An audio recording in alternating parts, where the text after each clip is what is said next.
Have you ever wanted to serve internationally but don't have a lot of time or money? Worried that you cannot be of assistance because you don't know the local language? Well, International Service Learning has a solution. Consider one of their many short-term service learning trips abroad where they will take care of everything from country arrival to departure. Choose from a wide variety of programs and an ever-growing list of countries with International Service Learning, where their motto is travel, serve, learn. The website's easy, internationalservicelearning.org. Thanks for joining us on another episode of the International Service Learning Experiential Education Podcast, where our goal has always been to share the voices of international service. I am Dr. Patrick Hickey, or Dr. H, and it has been my honor to be the host of this podcast. It's another great day to talk about service, and joining us today to do so is Larry. Well, good morning. I'm very excited to have a special guest today. Larry Agee is our guest, and we've not met each other until this morning, actually, face-to-face. We've chatted a little bit offline, and we could probably go on for hours and hours with some of the discussions that we've initiated already. But before we get going on that, Larry, if you don't mind, just tell us a little bit about yourself, where you're from, your career path, and what I like to call your extra professional activities, those things you're doing outside the norm. Totally different than extracurricular activities when we were younger, right? Yes, sir. We're aging ourselves. Exactly. So, well, I grew up in Louisiana, and I was an athlete in college, studied business, and studied production operations and finance. A little weird combination, but my painting job is actually I'm a financial advisor, and been doing that 30 years. Have my own practice. And I was also in the Army for 10 years and was in the Army Tank Battalion. So I'm a veteran. And when I got out and I started doing financial planning, I love the statistics. I love, crunching numbers and stuff like that. But there was that part of me missing, I don't know if it was the adventure or the adrenaline or just the problem solving that the Army that molds you into. And Katrina happened, and I jumped in and volunteered during Katrina, just with a certain charity.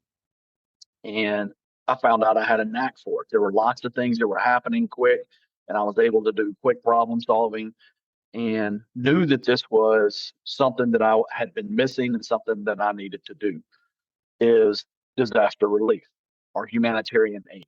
I've always had a part of service.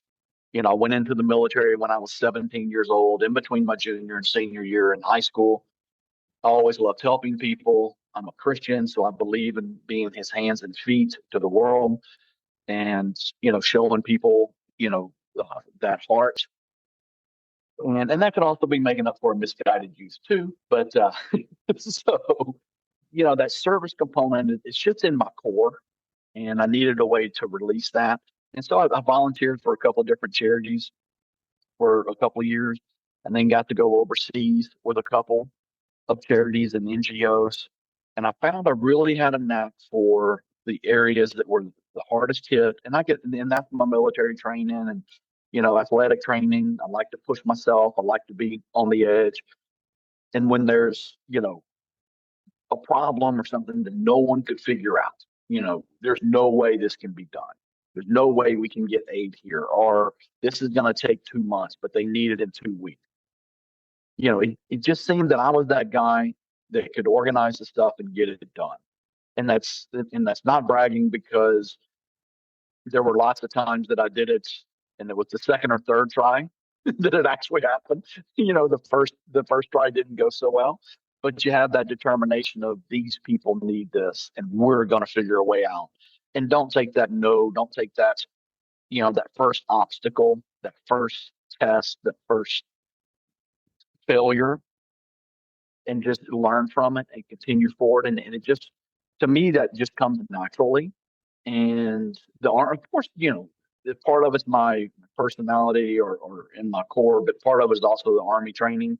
Here's your mission, figure it out, do it.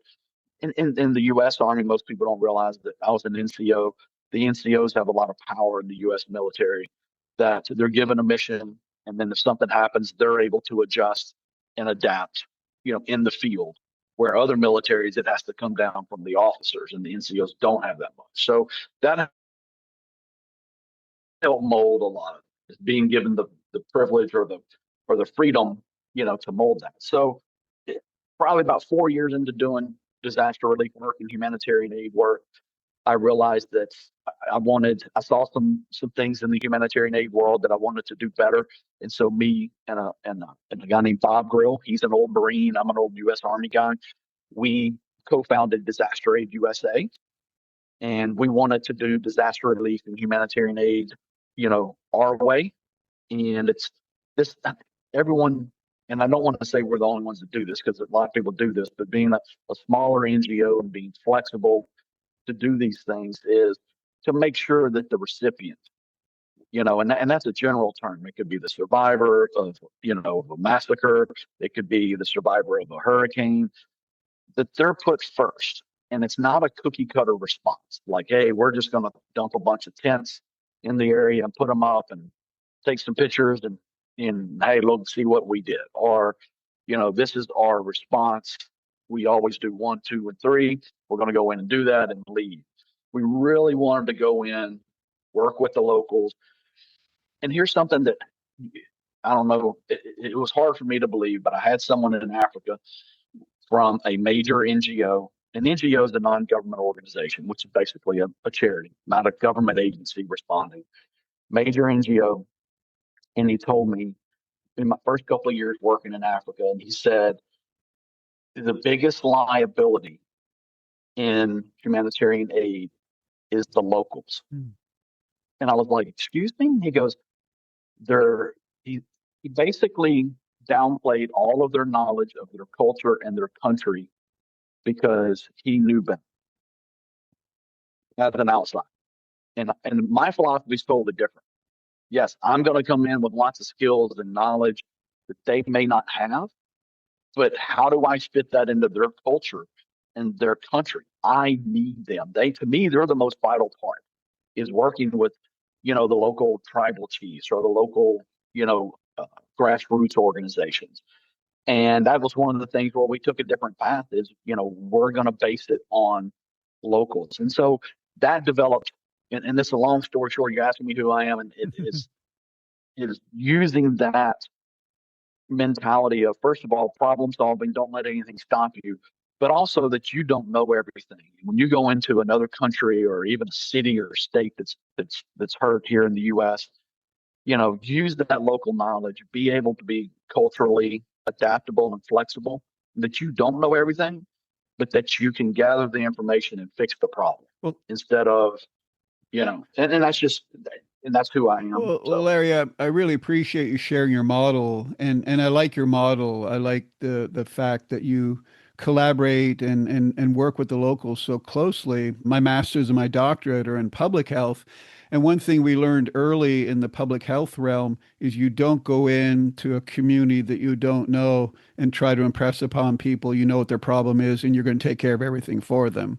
And you've got to do what you've done. You've got to go find the leaders, talk to the leaders. Where can I best help? And here's the skill sets I have. How can I better complement what you're already doing? And then you have a better symbiotic relationship, which is fantastic. I want to go back to just a couple of things. Number one, thank you for your service, being military.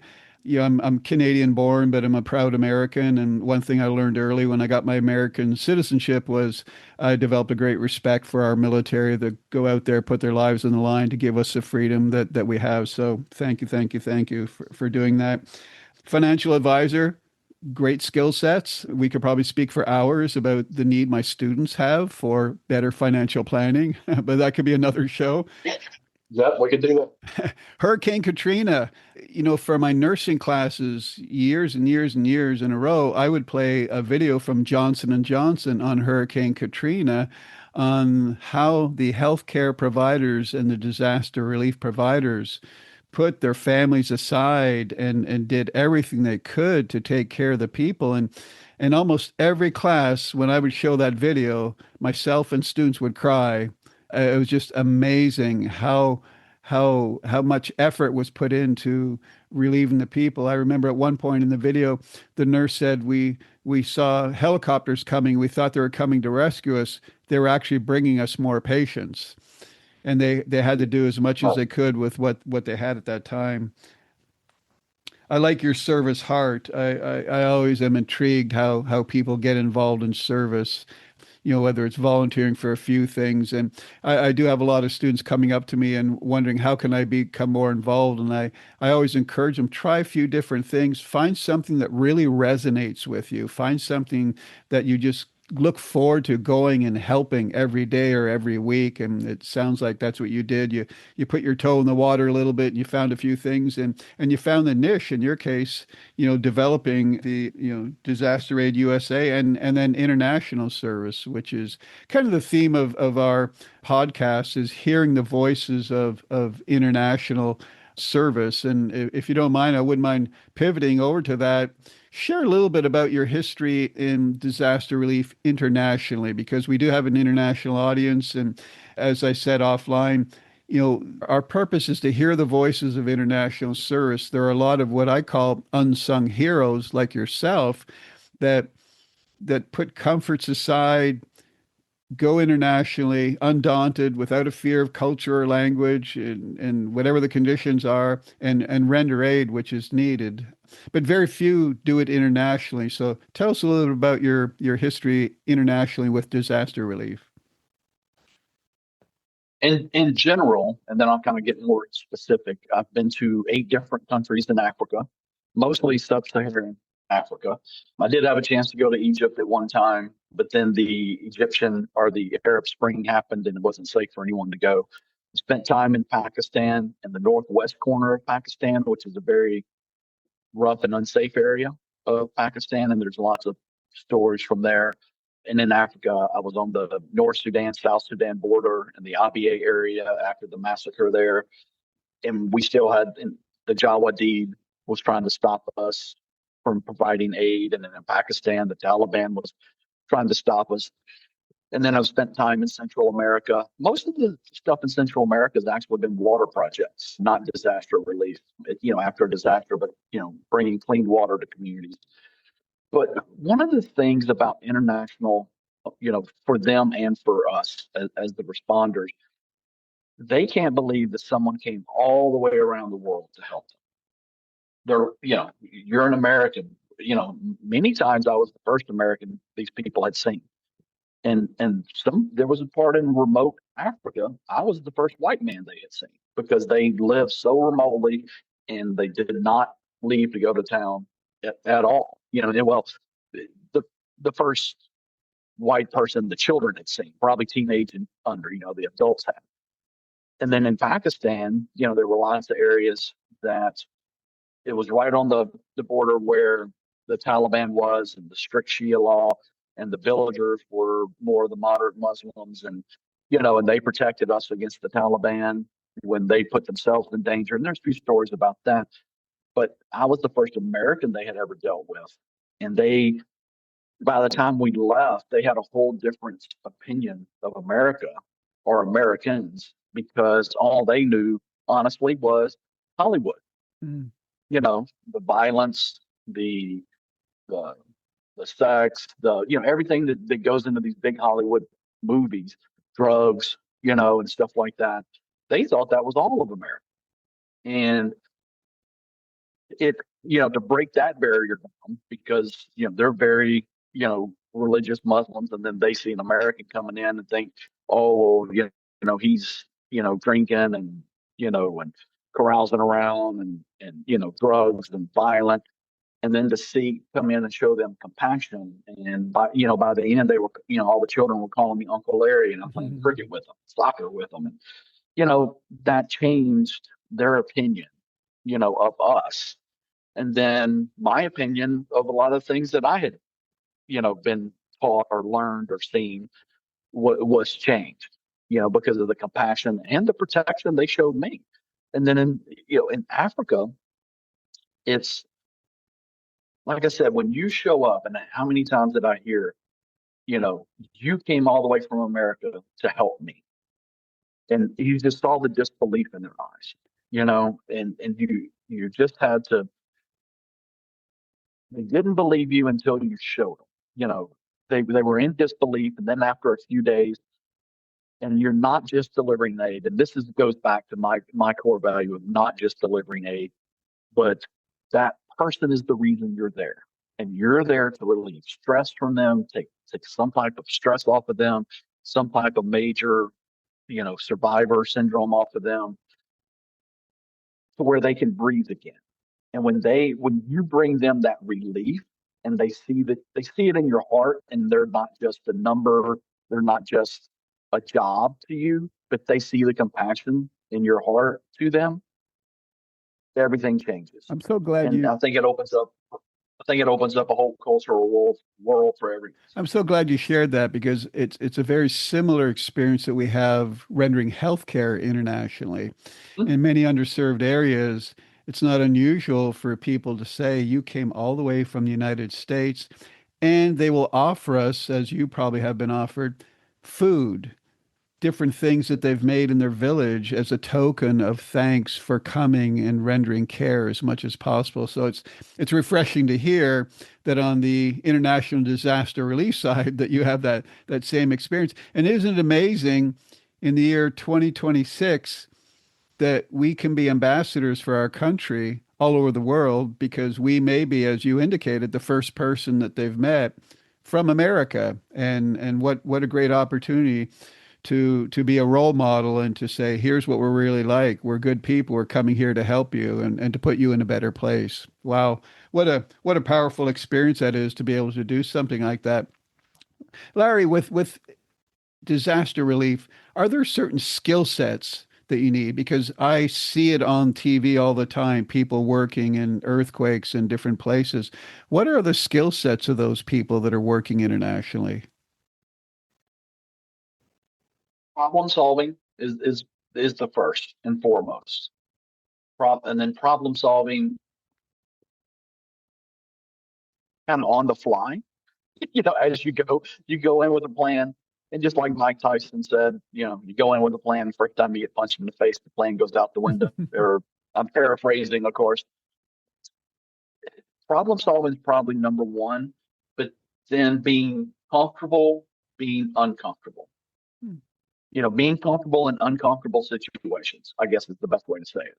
Whether it's your personal, being uncomfortable, you're going to be sleeping on cots, you're going to be sleeping on the floor, you're not going to eat well, you're going to eat things that are bad, and you're going to get sick, you're going to be hot, you're going to be cold, everything's going to be uncomfortable. But that's nothing compared to what the people you're helping have, Right. have been through and are going to be going through even after you leave. So instead of concentrating on being uncomfortable and only getting a few hours sleep or having, you know, cholera or dysentery and, getting over it and saying, okay, that's it, I'm gone. No, you take the medicine, you fix yourself, and you get back out in the field, take a couple of days off and get back at it because these people need you. So being able to get past that discomfort and to push yourself, and a lot of times, push yourself further than you thought you could, because it just keeps wearing on you day after day. But then there's always someone worse off than you. Mm. And that's something that it goes through my mind is, someone out there is worse off than me. Suck it up, Buttercup, as they we used to say, and get back out there. And I think problem solving and being comfortable in uncomfortable situations are two very important skills to have. And you can get a lot done with those. But in my opinion, and that's the reason we started Disaster Aid USA and the team leads that we have, you got to have that heart for service. Well, that By putting those skills with the heart really makes a complete thing. that's great. I love that being comfortable with uncomfortable. I'm going to borrow that phrase from you as I move forward because I think that's Yes, sir. so appropriate. And then problem solving also is a fantastic skill set to have to be able to work through the things you don't even think are going to be happening. And I can't even imagine how often that must happen.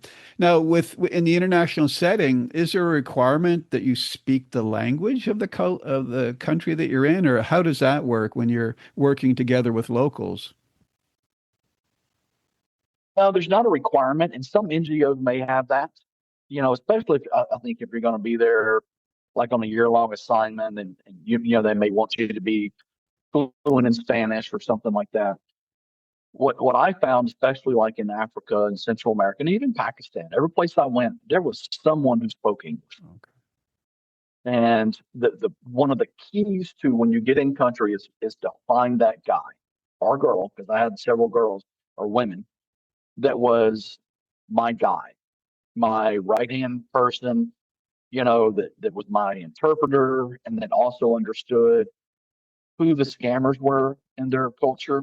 Because everyone's going to come up with a Yeah. story. Everyone's got a story that they need aid and they need this.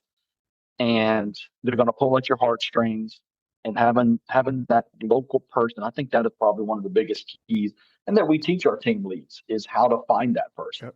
They're going to interpret for you, and they're going to interpret correctly. And they're going to understand the language. This word may be strictly interpreted this way, but the way they said it meant it this way. This person's lying to you. This person's a scammer. That's one of the biggest keys. But I've always found that I could find someone that spoke English that could interpret Got it. for us. So I don't want people to think that's a barrier. I actually, after spending several months in Africa, learned Swahili pretty good. Yep. Just because you're just totally immersed in it. 2 months back in the U.S., I couldn't say one word of it, or maybe I could say, "Hi, how are you? Where's this?" And then 6 months later, I went back, and the first time someone spoke Yep. to me, it just came back. I knew what to say. So I would tell people, do not let language hold you back from going overseas. That's great to know. I appreciate that. Now, let's talk about medical because, I'm trying to think in the mindset of someone that wants to volunteer internationally. They'd worry, well, maybe I don't speak the language. You've allayed their anxiety about what you've just shared. What about the medical scenario? Do you need vaccinations to be involved in international disaster relief? And speak to us about some of the medical issues or challenges you've seen medically on international disaster. Some countries definitely require certain vaccines to go in. Some of them are like weird ones that we wouldn't normally get here, like yellow fever, and I had to get those. And between those in the army, I probably got more vaccines than me than 99.9% of the world, because you get a whole bunch in the army to start off with, and then some of the countries required, some different unique vaccines. But I would always also ask the questions on those. Some countries in Africa wanted you to come in with the rabies vaccination, but I called the CDC and was like, "Was this necessary?" And I'll just tell you what they told me. They said, "Are you going to be somewhere where you can't get to a doctor in 2 weeks or in a Yeah. week?" And I was like, "No, I'll always be able to get to a doctor within a day or two from wherever I'm at." Then they told me not to get it because Yeah. you'll get treatment when you're there, and that was their opinion, so I took it. Well, that's good. Yeah. And CDC is great. I'm glad to hear that you use them as a reference for where you need the vaccinations and when you need them. What about medical skills? As you know, I'm a registered nurse, and a lot of our listeners are medical. Do you recommend that those that have the medical skill sets get involved in international disaster relief, and how can their medical skills help them? Honestly, I think they are the the precious metals in the humanitarian aid, be- because you have people like me who may be able to set up. I can design and set up a refugee camp. Make sure there's clean water, cooking, the sanitation, the tents, security, everything. Right? Someone gets sick, that's not in my wheelhouse. I can put a bandage, stop the bleeding, put a bandage, do things like that. But there's so many waterborne illnesses, so many vector-borne illnesses, so many illnesses or conditions, not illnesses, that are relate to pregnancy, that having enough medical personnel with each NGO or in each area, dramatically affects the survival rates in a disaster or even in a humanitarian crisis, like famine or floods or things like that. Uh, in my opinion, I've never seen enough. Mm. There can always be more. And we treat those people like gold. I mean, one of the first things I do is try to find where the medical, whether it's Doctors Without Borders or there's another medical group in there. I try to find those those NGOs, know where they operate, make contact, and become friends with them. It really is. I know there's a lot of NGOs that do medical, and I know there's a lot of medical mission trips, but I've never seen. There can always be more. It really is. It's a skill set that most people don't realize. Like I brought in water filtration systems to South Sudan. We came in after a massacre and we set up a refugee camp. We brought in water filtration systems and we only had 50. So we couldn't just give them to 50 families. We set them up in churches and community centers and a couple of medical clinics. And it was just 50 small Sawyer water filters, like, personal water filter. Well, I came back about 4 months later and the medical clinic told me just by those water filters, their intake had reduced by 75%. So 75% of the things they were seeing were waterborne. Yep. And a simple $15 water filter reduced their intake by 75%. Isn't that It doesn't have to amazing? be it doesn't have to be a huge Right. hospital. Yep. It could be simple things like water filtration or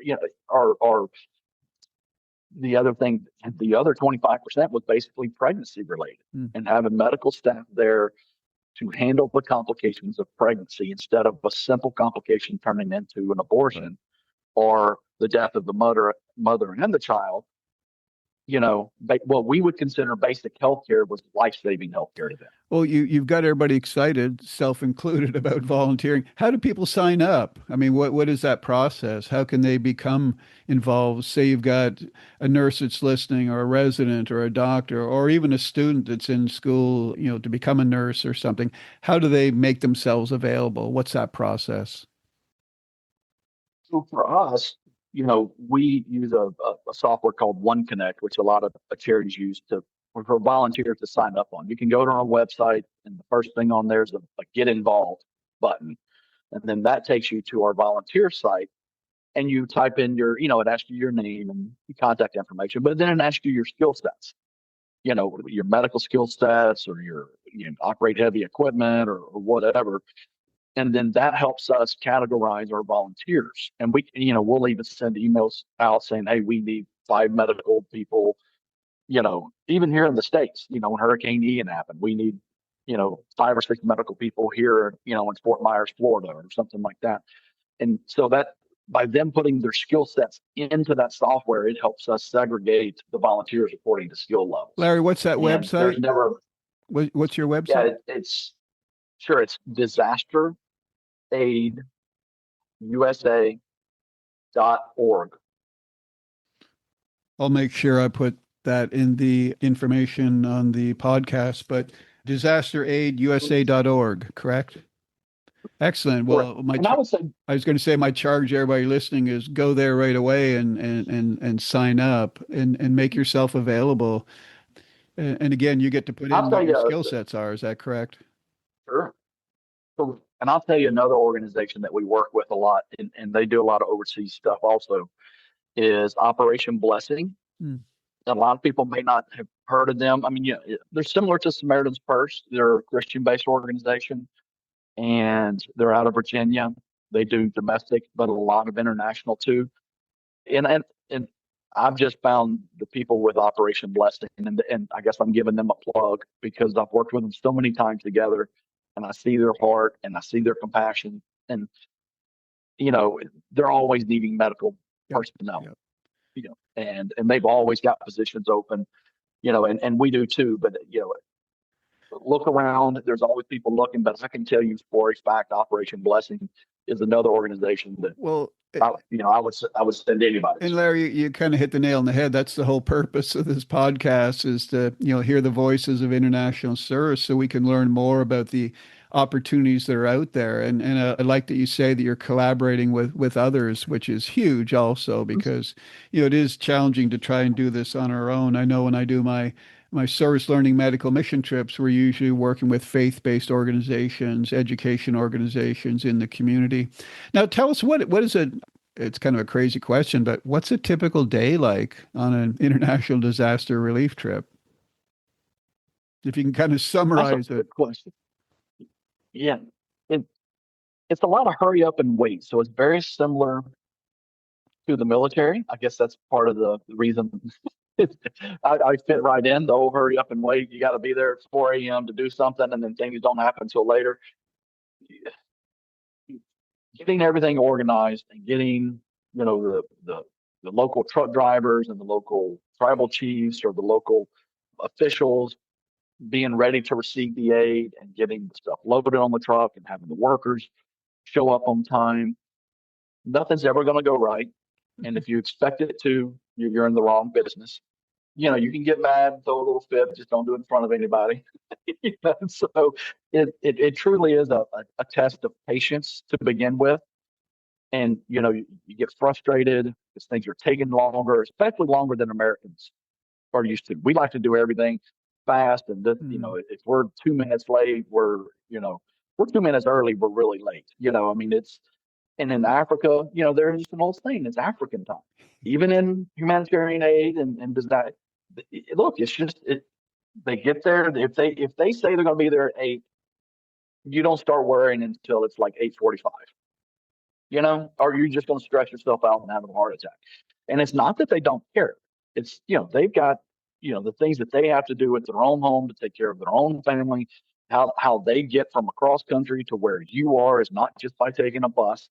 There's lots of things that happen, and they just got a different outlook on time. So that's important. I may be spending too much time on that, but that's very important in international that you understand it's going to be on a different time frame than you're used to it as an American, and you better make that switch quick, you know, and then you see everything coming together.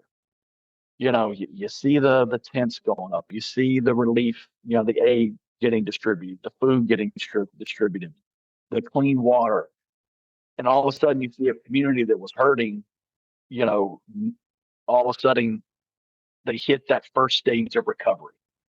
And instead of hurting and not knowing what's going to happen next and not having any hope, all of a sudden I've got shelter, I've got clean water, trucks are showing up, people are here to solve my problems. And you see that first stage of recovery. You see them relax their shoulder. You see the blank stares go away. You see them starting to talk a little more coherently. And you see everything come together, and that's maybe at the end of the day and you're dead tired and you're like, man, that was a crazy day to get this done. And then it just makes it all complete. And that may even take a few days. And I say that in one day. Sometimes it takes 3 or 4 days of pure hectic, you know what, to get stuff out of customs, get it on trucks and to pre-plan and to do all that. And you're like, I am dead tired. Nothing's going right. I can't believe what's happening. And then you show up and they start doing a traditional dance around your truck and the children are laughing and smiling and they haven't smiled in 2 weeks. It all of a sudden you've got no problems. Well, You, I, and I was going to say, I appreciate you sharing the joy. I can hear it in your voice, and I can only imagine the joy you have when you see the fruits of your labor, whether it's within that one day or within 2 or 3 days. But you kind of gloss over, maybe a little bit intentionally, the stress, the death, the dying, the pain, the suffering. I know we haven't touched on that, but you see it. I imagine in earthquakes, you see crush injuries. I imagine a lot of places you see people that didn't make it. I hate to bring it up, but how do you deal with those things? How do you deal with those stresses? How do you deal with something that you've not encountered before? I think I'll tell a story about that, and this was in South Sudan. But before I do that, the military taught me, and maybe it's a man thing too, but I know women that do this. I'm able to compartmentalize. I'm able to put things in a file cabinet, shut the file cabinet, put it in the back of my brain, and get the job done. Now, 2 weeks after I get home, I'm like shut down. I don't say anything when I get home. My wife will tell you. Mm. And my wife and children do disaster relief work with me too here in the States. And then I start decompressing. And then a lot of times I'll be doing a talk, like a motivational talk or speech somewhere, and that drawer opens up. Mm. And all of a sudden I see that tragic event or that the death of a child or, you know, the earthquake victims and it comes back and I'll get very emotional on stage and it's because I've literally suppressed that for the last 2, 3 months, 6 months, sometimes a year, and all of a sudden it comes back and I'm literally reliving it as I'm talking. So I don't know if that's your mental health professionals on here are probably freaking out, going, "Oh, that's probably the wrong thing to do, Larry." but but for me to get the job done, I have to compartmentalize it. And the first couple of deployments I went on, it's a shock, and you're seeing that. Even though the Army trained me to compartmentalize, it's still like, wow, I can't believe what I'm seeing. And you don't realize how you adapt to it until you get a new recruit, a new response team member. And I'm going to go back to the Sudan story in just a second.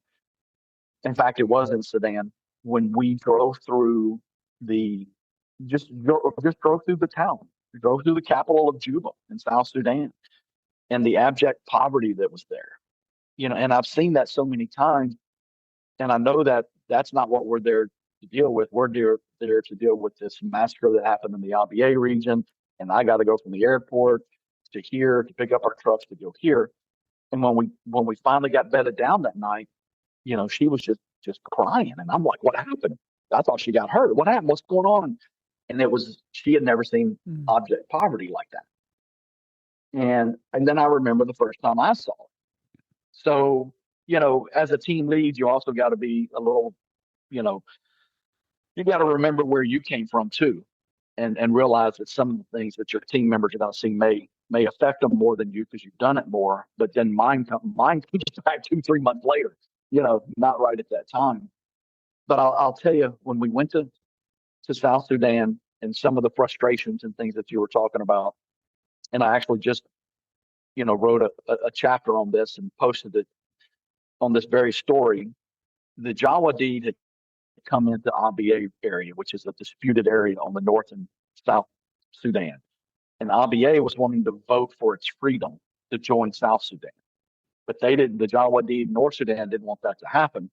So they came in and murdered a bunch of them to get them out of there and then basically put the North Sudan people in so the North Sudan people could vote. And because it's very fluid as to who lives there. So, I mean, that's the basis of it, right? So the John Wadid and the North Sudan Army came in, wiped out the Abyei village, killed a bunch of people. And I'm just going to say it. You can edit it out later if you need to, but this is the reality. They raped the women to dilute the bloodline. Mm. That was the reason, Mm. not just for fun. We're trying to dilute the bloodline. The women that were pregnant, they forcibly aborted. Mm.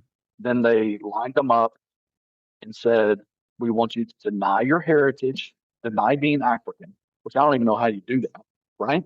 And then deny being Christian, and we'll let you live. And they didn't.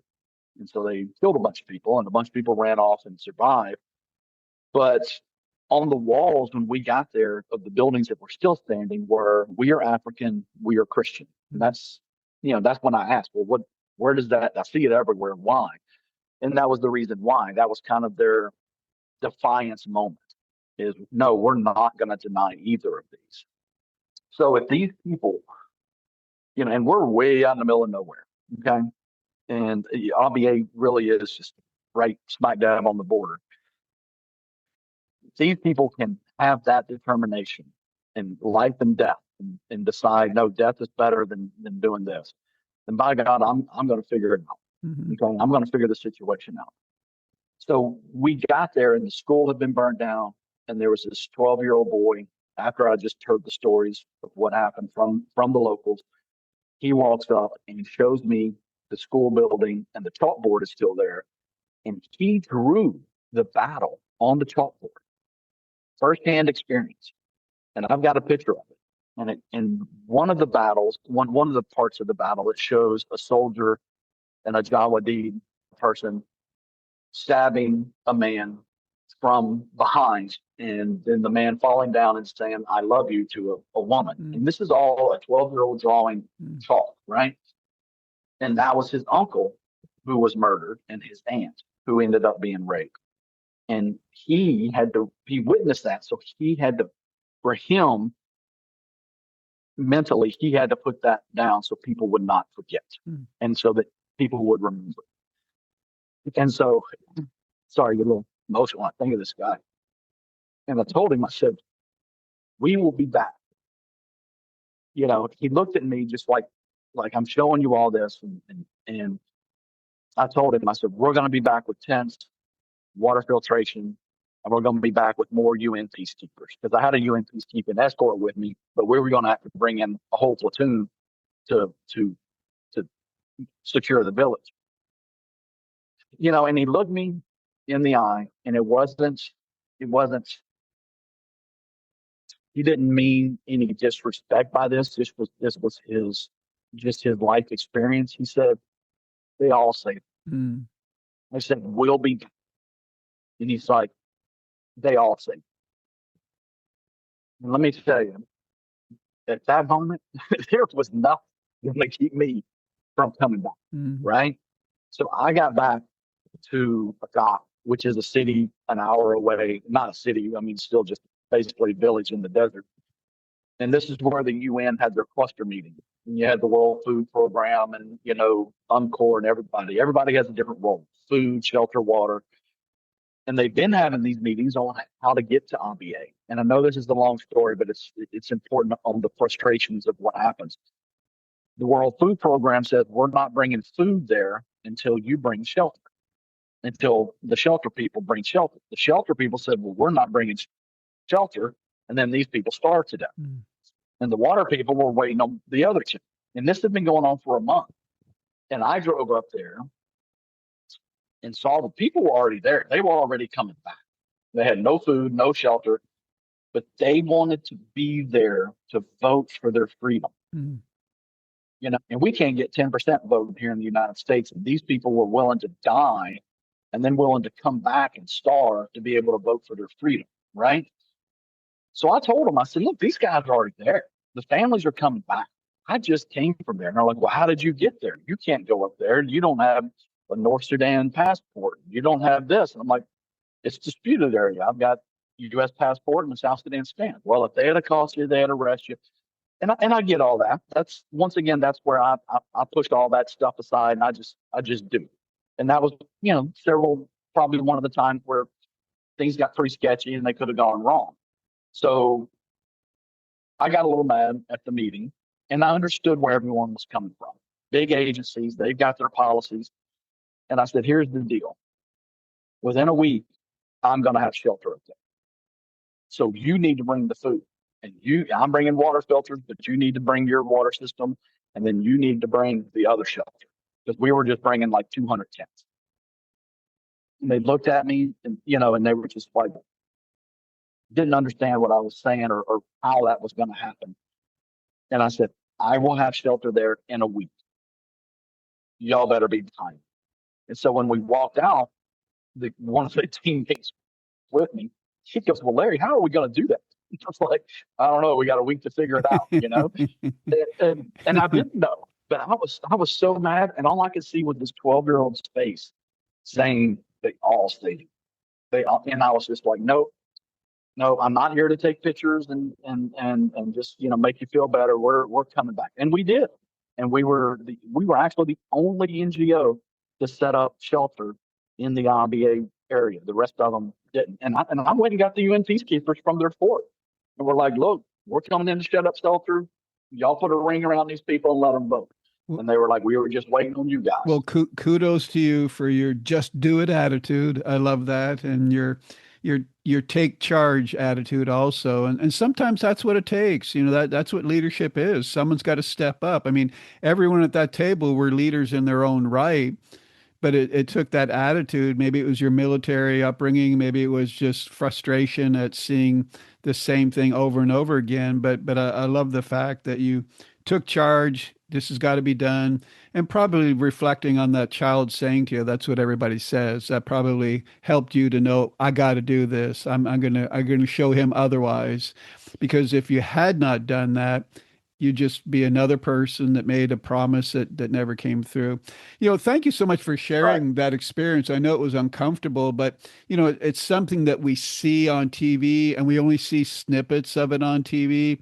The national news, it may be a 1 minute segment of people doing something, but your lived experience and the emotions associated with that are so powerful, and that's what we need to hear, and we don't see that on TV. It's just a 1 minute glimpse Mm. at something that happened. Your boots on the ground in the country in uncomfortable situations, doing what you have to do, putting aside your personal safety, health, welfare, put yourself out there to make a difference, and I truly admire you for what you've done, and I'm hoping that we've got a lot of people that are listening that will want to sign up and make themselves available to also provide service internationally. Larry, what would you say in summary to those that are interested, and how would you fire them up? I know you've already got me fired up, but how would you fire them up to be more involved, whether it's locally, nationally, or internationally? Well, I think first of all that there is a lot of local things people can do. There's lots of local clinics that cater to the people who can't afford it, that need help, that truly need the help. And then in local disasters, we do a lot of disasters here in the U.S. and medical personnel are always needed.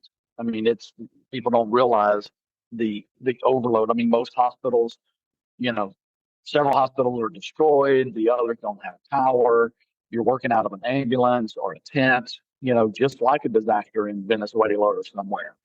And nurses coming in to help, nurse practitioners, doctors, whoever, EMTs, paramedics. Like I said, it's the precious metals, the gold standard of humanitarian aid that there's just not enough of. And internationally, it's it's even more of that because so many people don't want to leave the U.S. Are there like, well, what happens if I go over here to this country? Whether it's Pakistan, Africa, Central America, all the what ifs. I always find there's 100 reasons why you can't do something. I always find the one or two reasons why you can't. Mhm. And in my opinion, and I'm not trying to put anybody on the guilt trip, but if that works, it works. If you've got the skills, for me, it's just, the problem solving, I'm going to get it done and push through and get it done. I've got that skill some people don't have. And other people have a ton of skills I don't have, and I let them do their thing. But if you got the medical skills that can save someone's life and make their lives better, make their children's life better, make their whole community lives better, I just feel you've got an obligation to pass that on. God gave you that gift for a reason, and if I'm a Christian, so I believe that. And if you're not, then the universe or who gave you these skills, and you need to give back to your community with the skills that you've been given. And the medical skills are literally life saving. You're right. I totally agree. If you've got the skill sets and you've been blessed with the ability to save a life and to make a difference in someone's life, step up and do something about it. I encourage everyone to go to disasteraidusa.org, to sign up and put down your qualifications and put your toe in the water. It's making a difference in other people's lives. And having been there and done that, not to the extent that you've done in international disaster relief, but having been involved in international relief, it's such a joyous feeling to help, to extend yourself, to make a difference in others' lives. And again, as you shared earlier, we're all ambassadors for the United States when we do travel abroad. And we make a great impression when a lot of times they need to know more about us, that we are good, caring people and loving people and Christian people that want to make a difference in other people's lives. Well, Larry, thank you, thank you, thank you. I feel very blessed to have met you, and I'm really excited to follow your disaster relief. I'm going to go log on to your website myself, and I'm hoping that we can get a lot of people to do the same. And If people like want more up to date stuff or Facebook or Instagram. We just started a TikTok just because everybody likes TikTok, I guess. But our Facebook, we get reports and videos from the field. Like when we were in Jamaica, we were literally, doing Facebook lives, delivering from the airport aid, food, water to the mountains in Jamaica. So a lot of times on Facebook, when a disaster happens, you can actually follow us live, and we'll do a lot of live streaming so people can see that. Well, thank you again. You, Again, you very can, blessed to have met you. Appreciate all that you do, and yes, thank you sir. so much for your service, both locally, nationally, and internationally. Well, thank you for everything you've done. You've got a resume that's a mile long, and you're putting your talents to work over the last 20, 30 years and on now. So I always like meeting people that do that. So man, it was an honor being here. Well, it's all about collaboration, and I love working together, and together we can make a difference, and I appreciate it. You have a wonderful day. Sir. All right, you too. Thank you, sir. I want to sincerely thank our guest, Larry, for his willingness to join us today on the International Service Learning Experiential Education Podcast. But most importantly, I want to thank Larry for the passion that he has shared with us.